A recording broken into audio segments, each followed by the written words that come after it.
د نن یکشنبې ورځې لنډ او مهم خبرونه.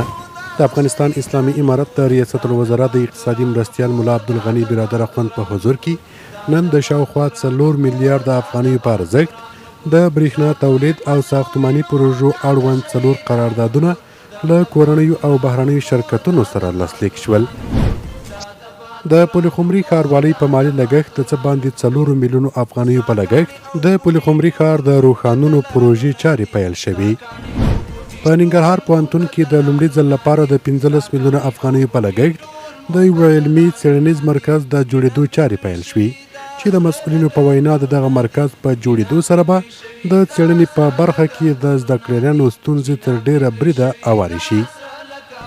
د بلخ د بدني روزنې او ورزش ریاست مسؤلینو په دغه ولایت کې د رمضان جام په نوم د کرکټ 10 اوریزو سیالیو د پیل خبر ورکړی دی.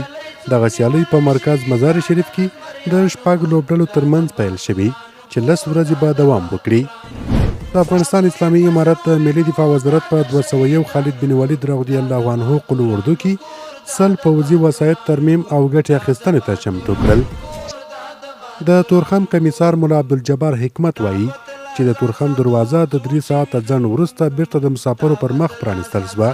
کمیسار زیاته کړې چې یاده لاره د پاکستاني ملیشو ترمنځ د خپلمنځي شخړې له امله تړل شوې وه.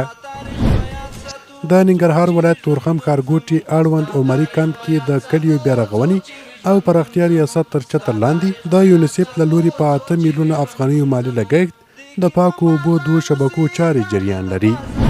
د اوبو انرژۍ سرپرست وزیر ملا عبداللطیف منصور د برېښنا د تولید او ودانیزو پروژو د تړونونو د لاسلیک په مراسمو کې ویلي چې اسلامي امارت د هیواد اقتصاد ته ځانګړې پاملرنه کړې. او وروستی خبر د افغان سرې میاشتې ټولنه وایي هغه 19 ماشومان چې هډوکي یا میکروبي او یا سخت سوځېدلي وو او 6 میاشتې وړاندې د درملنې په موخه المان هیواد ته لیږدول شوي وو له درملنې وروسته هیواد ته راستنه شوي.